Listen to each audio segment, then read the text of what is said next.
आप देख रहे हैं सुदर्शन न्यूज। नमस्कार, उत्तराखंड विशेष देख रहे हैं आप और मैं हूं आपके साथ स्मारिका ठाकरे। इस वक्त की सबसे बड़ी खबर अब तक निकलकर सामने आ रही है, जो आपके टीवी स्क्रीन पे आप देख सकते हैं कि राष्ट्रीय अध्यक्ष जेपी नड्डा का 2 दिवसीय उत्तराखंड का दौरा फाइनल कर दिया गया है। उत्तराखंड में चुनाव होने वाले हैं। 19 और 20 अगस्त को रायवाला और हरिद्वार पहुंचेंगे जेपी नड्डा। इस वक्त की बड़ी खबर आपको बता दें, जेपी नड्डा 11 बैठकों में शिरकत करने वाले हैं। बीजेपी की कोर कमेटी की बैठक में लेंगे हिस्सा जेपी नड्डा। ज्यादा जानकारी के लिए हमारे साथ उत्तराखंड से हमारे ब्यूरो चीफ कृष्णा कुमार जुड़ चुके हैं। कृष्णा, क्या कुछ जानकारी मिल रही है आपको?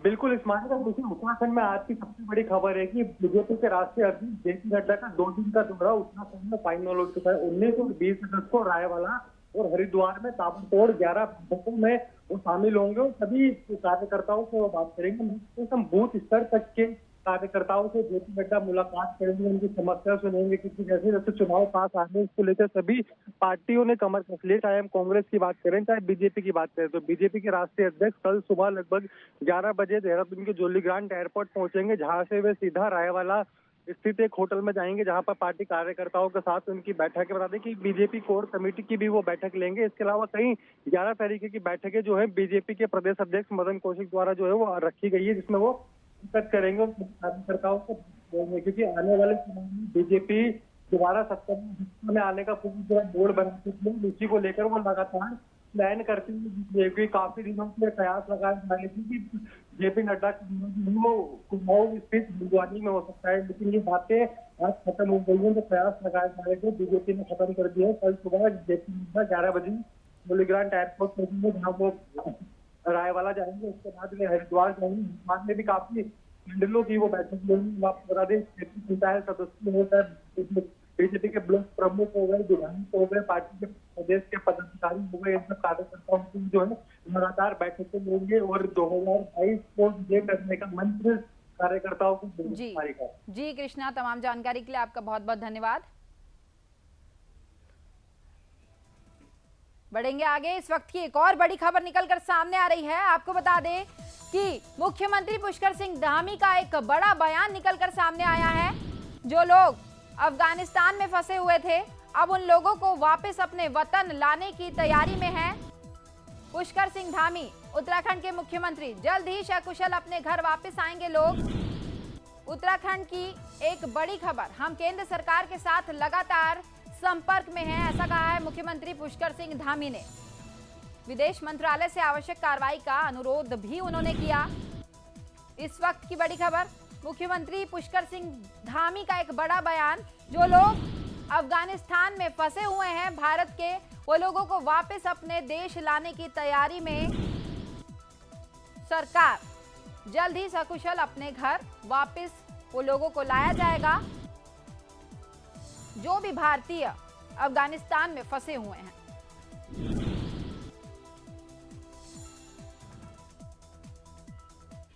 बढ़ेंगे आगे। इस वक्त की एक और बड़ी खबर निकलकर सामने आ रही है। आप देखिए कि स्वरोजगार योजनाओं से जुड़े लाभार्थियों को एक बड़ी सौगात मिली है।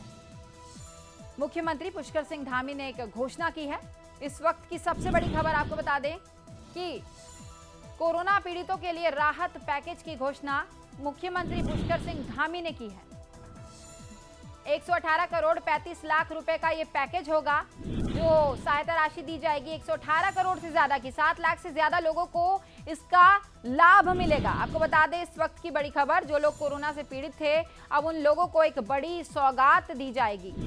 उत्तराखंड सरकार का एक बड़ा फैसला, सीएम धामी ने इसकी घोषणा की। 118 करोड़ से ज्यादा का ये राहत पैकेज जो है वो लोगों को दिया जाएगा जो कोरोना से पीड़ित थे।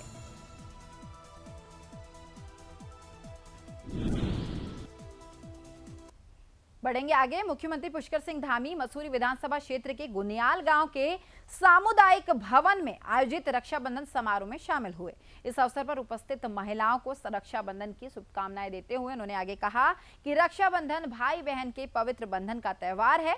रक्षाबंधन महिलाओं के सम्मान का भी पर्व है। महिला हर क्षेत्र में अब आगे आए, इसके लिए हर संभव कोशिश जो है वो की जा रही है। इस अवसर पर मुख्यमंत्री ने क्षेत्रवासियों की मांग पर गुनियाल गांव में पंपिंग पेयजल योजना और चंदेली में मिनी ट्यूबवेल लगाए जाने की घोषणा भी की है। और साथ ही उन्होंने कहा कि प्रधानमंत्री नरेंद्र मोदी ने बेटी बचाओ बेटी पढ़ाओ का अभियान जो है वो शुरू किया है, जिसका परिणाम ये है कि इस अभियान से व्यापक जन जागरूकता सामने आई है।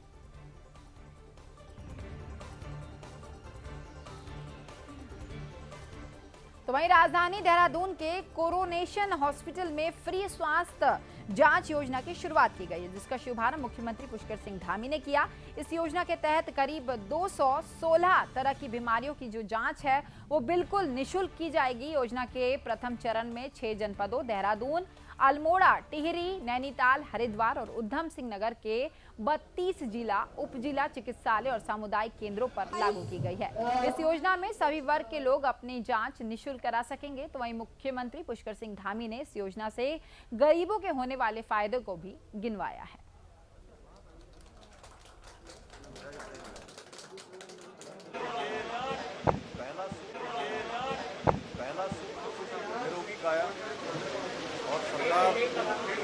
जो हमारी समाज के अंतिम छोर में खड़े हुए ऐसे गरीब भाई बहन जिनके पास अपने इतने साधन नहीं हैं कि वो स्वयं की जान करवा पाए और कोई। तो वहीं देवस्थानम बोर्ड को सरकार की तरफ से अभी तक हटाया नहीं गया है, जिसको लेकर तीर्थ पुरोहितों का प्रदर्शन बीते कई दिनों से लगातार जारी है। इसी कड़ी में आक्रोशित पुरोहितों ने देवप्रयाग में नारेबाजी करते हुए संगम पर राज्य सरकार का पुतला भी फूंका। तो वहीं पुरोहितों का ये कहना है कि जब तक सरकार देवस्थानम बोर्ड को हटाया नहीं जाता है तब तक उनका प्रदर्शन जारी रहेगा। और साथ ही उन्होंने कहा कि 17 सितंबर को मुख्यमंत्री आवास का घेराव भी अब किया जाएगा। पूरे उत्तराखंड में जिस तरह से लोगों ने बढ़ चढ़ कर इस आंदोलन में भाग लिया है, मैं सभी लोगों का धन्यवाद करता हूं और उनसे निवेदन करता हूं कि ये आंदोलन और तेज होगा, दिनों दिन और तेज होगा। और जो हाई पावर कमेटी सरकार ने बनाई है, तो हम इसमें सिर्फ एक बात कहना चाहते हैं कि देवस्थानम बोर्ड भंग कर दें और पूर्व की भांति बद्रीनाथ केदारनाथ मंदिर समिति जैसे कार्य करती थी वो करें। सारी जगह की यात्राएं खोली हुई है, केवल 4 धाम यात्रा ही बंद करी हुई है। सारे पर्यटन आपने खोल चुके हैं और हमारी 4 धाम ही बंद की हुई सरकार ने। इसलिए सरकार से निवेदन है कि जल्दी से जल्दी इस देवस्थान बोर्ड को भंग करके और हमारी यात्रा चालू कर दी जाए। तो वहीं मुख्यमंत्री पुष्कर सिंह धामी की उत्तराखंड में मलिन बस्तियों के अतिक्रमण को साल 2024 तक का नहीं हटाने के निर्णय को लेकर जहां कांग्रेस ने इसको मुद्दा बना लिया है। कांग्रेस का ये कहना है कि राज्य में जिस प्रकार से बीजेपी ने 3 बार नेतृत्व परिवर्तन कर प्रदेश की जनता को गुमराह करने का काम किया है, ऐसे में मुख्यमंत्री पुष्कर सिंह धामी ने अपनी अपरिपक्वता दिखा दी है। और साथ ही उन्होंने कहा कि सरकार को मलिन बस्तियों के समाधान के लिए अहम निर्णय भी लेना चाहिए था, जिसमें उनके स्थायी आवास और उनके पुनर्वास को लेकर काम करना चाहिए था। 2016 में जब कांग्रेस की सरकार थी और माननीय हरीश रावत जी के नेतृत्व की सरकार थी, तो इन मलिन बस्तियों में नगर निकाय के अंतर्गत जो है विस्थापित करने के लिए और एक डेवलपमेंट के लिए, शहरी विकास के लिए एक 2016 में एक्ट लाया गया और उसके बाद तत्पश्चात एक नियमावली बनाई गई कि कैसे इसमें काम किया जाएगा। तो जिसके अंतर्गत जो मलिन बस्तियों में चिन्हीकरण होना चाहिए था और लोगों को, वहाँ के लोगों को पहचान पत्र दिए जाने चाहिए थे। 16 में जियो आया था, तब राजकुमार जी जो हमारे विधायक थे राजपुर के, उन्होंने बड़ी मेहनत करी इस पे और हरीश रावत जी और इंदिरा हृदय जी के सहयोग से ये एक जियो कांग्रेस की सरकार में निकला था, जिसमें 3 श्रेणियों में नियमितीकरण अथवा विस्थापन की बात करी गई थी। 4.5 साल ये सरकार सोई रही, गरीबों की तरफ नहीं देखा झांक के, और जो एक डर का साया उनके मकानों पे, उनके आशियानों पे लटका हुआ था, उस डर के साया को हटाने की जगह इन्होंने एक शगुफा छोड़ दिया कि 4 साल तक हम कोई। तो वहीं भारी संख्या में हाथों में तख्ती लिए सुराज सेवा दल के कार्यकर्ता रुड़की विकास प्राधिकरण पहुंचे, जहां उन्होंने केंद्रीय अध्यक्ष के नेतृत्व में धरना प्रदर्शन किया और जमकर प्राधिकरण की कार्यशैली को लेकर अधिकारियों के खिलाफ नारेबाजी भी की। यही नहीं, सुराज सेवा दल के कार्यकर्ताओं ने इस दौरान हरिद्वार रुड़की विकास प्राधिकरण के जेई, एई समेत तमाम बड़े अधिकारियों पर मिलीभगत करने का आरोप लगाया है और कई अनियमितताएं भी गिनाई हैं। लगातार एचआरडीओ को पिछले 1 साल से ज्ञापन देते चले आ रहे हैं और वो भ्रष्टाचार में इस कदर संलिप्त हैं कि उनकी जांचें ही नहीं होती हैं। वो जबरन जमीनें बनवा दे रहे, पहले तो नोटिस काटते हैं और नोटिस के बाद पैसे हड़प करके कोई कार्रवाई नहीं करते हैं और इस कदर भ्रष्टाचार में संलिप्त हैं। आज सारे काले चिट्ठे अधिकारियों को लेकर के आए हैं। ये देखिए मेरे पास सारे काले चिट्ठे हैं। इन काले चिट्ठों की पोल खोलने के लिए आए हैं। इसमें अधिकारियों की पत्नियां हैं, अधिकारी मिली भगत है, अधिकारी की साठगांठ है और एचआरडीए इस कदर अगर भ्रष्टाचार में संलिप्त रहेगा तो इनके खिलाफ आंदोलन करे जाएंगे पूरे। तो वहीं हरिद्वार के रोशनाबाद कलेक्ट्रेट भवन में स्थित ट्रेजरी में तैनात पुलिसकर्मी का संदिग्ध हालत में शव मिला है, जिससे चलते आसपास के इलाकों में हड़कंप मच गया। ये बताया जा रहा है कि गोली लगने से पुलिसकर्मी की मौत हो गई। तो वहीं मौके पर मौजूद एसपी कमलेश उपाध्याय ने ये बताया कि कांस्टेबल की हत्या हुई या खुदकुशी की गई है, यह जांच के बाद ही पता चल सकेगा। फिलहाल मामले की जांच जो है वो जारी है। अराउंड ये 9 बजे की समय पर ये सूचना आई थी कि हमारा एक कांस्टेबल एपी है जो इस वक्त ट्रेजरी गार्ड रोशनाबाद में कार्यरत है, वो मृत पाए गए थे। तो उसी में अभी चेक किया गया है। सभी ने एसएसपी सर के साथ सभी उच्च अधिकारी यहाँ पे घटनास्थल पे आके निरीक्षण वगैरह किया गया। तो अग्रिम कार्रवाई की जा रही है, बाकी जैसे भी फैक्ट्स आएंगे। ब्रेक के बाद एक बार फिर से आपका स्वागत है। बढ़ेंगे आगे। तहसील दिवस के अवसर पर पौड़ी के जिलाधिकारी विजय कुमार जोगदंडे ने तहसील सभागार में जनता की समस्याएं सुनी और जल्द ही उनका निस्तारण करने के लिए अधिकारियों को दिशा निर्देश भी उन्होंने दिए।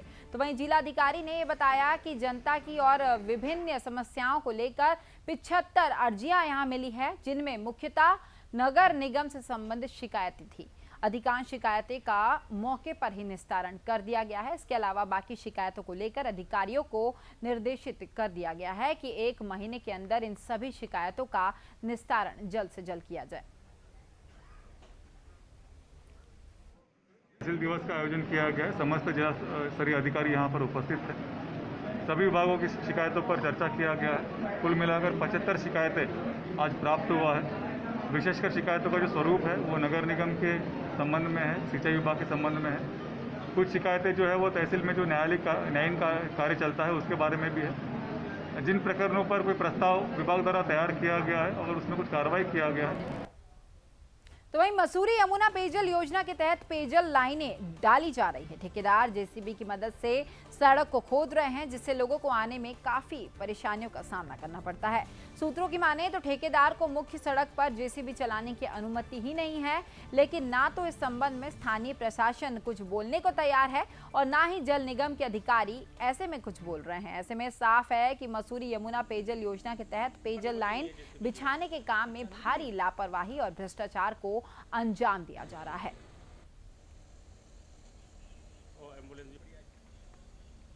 तो वहीं नरेंद्र नगर के तहसील सभागार में तहसील दिवस आयोजित किया गया है। मौके पर उप जिलाधिकारी युक्ता मिश्र ने फरियादियों की समस्याएं सुनी और संबंधित अधिकारियों को समस्याओं को निपटाने के निर्देश भी उन्होंने दिए। दरअसल तहसील दिवस की खास बात यह थी कि जहां विभिन्न विभागों के 5 दर्जन से अधिक अधिकारी समस्याओं को सुनने तहसील दिवस में पहुंचे, तो वहीं फरियादियों को की संख्या सिर्फ 9 देखकर अधिकारियों ने भी राहत की सांस ली।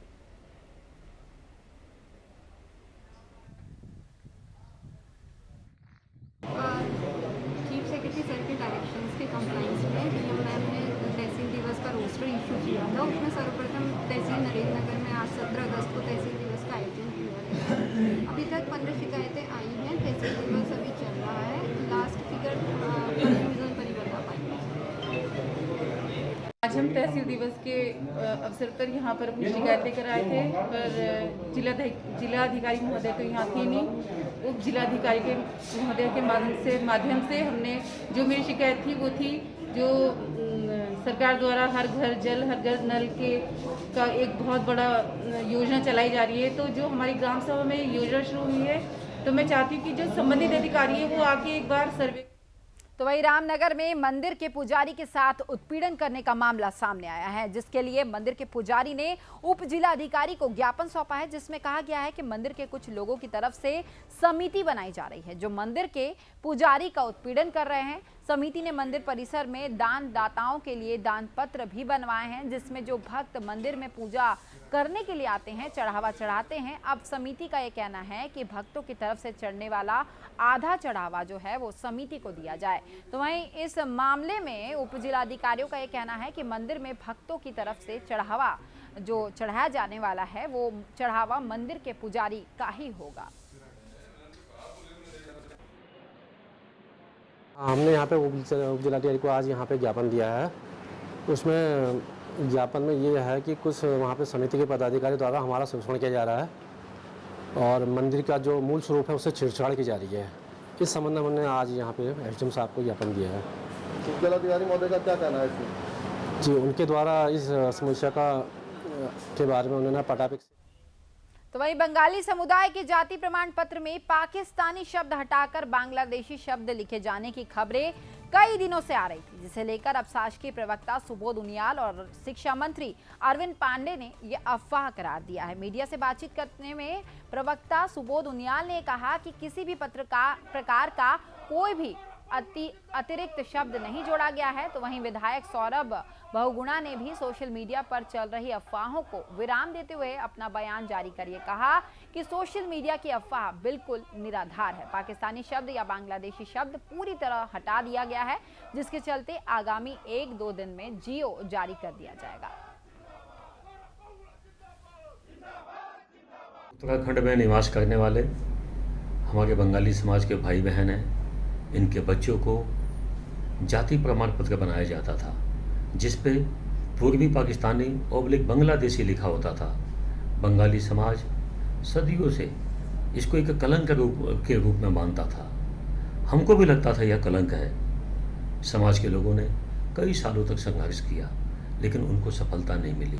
मैं उत्तराखंड के समस्त बंगाली समाज के हर व्यक्ति को बहुत बहुत बधाई देता हूं कि कल माननीय पुष्कर सिंह धामी उत्तराखंड के मुख्यमंत्री जी के द्वारा और पूरी कैबिनेट के द्वारा जो प्रस्ताव पारित हुआ है कि बंगाली समाज के जाति प्रमाण पत्रों में जो पूर्वी पाकिस्तान शब्द लिख के आता था, एक कलंकित शब्द लिख के आता था, उसको कल हटा दिया गया है। आज सोशल मीडिया पे मैंने खुद देखा है कि बहुत सारे लोगों ने कुछ अखबार की कटिंग पोस्ट करी है कि उसमें पूर्वी बंगाल ऐड करा गया है पूर्वी पाकिस्तानी की जगह। वो एकदम ही गलत, सरासर गलत न्यूज़ है। सरकार ने एक बहुत महत्वपूर्ण निर्णय लिया, जिसमें जो हमारे बंगाली समुदाय के लोग जो विभिन्न जातियों के उत्तराखंड में रह रहे हैं, उनके सर्टिफिकेट में। तो वहीं उत्तराखंड चुनाव 2022 के लिए बिगुल फूंकने की रणनीति के तहत बीजेपी ने जन आशीर्वाद यात्रा शुरू कर दी है, जिसके साथ ही पार्टी का चुनाव प्रचार प्रसार अभियान प्रदेश भर में शुरू हो गया है। नारसन बॉर्डर के बाद जन आशीर्वाद यात्रा रुड़की पहुंची, जहां जगह जगह कार्यकर्ताओं ने यात्रा का स्वागत किया है। आशीर्वाद लेने के लिए हम पूरे देश भर में निकले हैं। आज उत्तराखंड में मैं भी अपनी पार्टी की तरफ से, अपनी सरकार की तरफ से आशीर्वाद लेने के लिए आया हूं। सारे कार्यकर्ता इस समय जनता के बीच में आशीर्वाद लेने जा रहे हैं। हमारा जनता से यही कहना है, यहाँ की प्रबुद्ध जनता और देवभूमि की देवतुल्य जनता से, कि जो आशीर्वाद और प्रेम आपका पहले बना हुआ है, ये प्रेम बिल्कुल इसी तरह बना रहना चाहिए। फिलहाल उत्तराखंड विशेष में इतना ही, लेकिन सुदर्शन न्यूज में खबरों का सिलसिला लगातार जारी रहेगा। जय हिंद।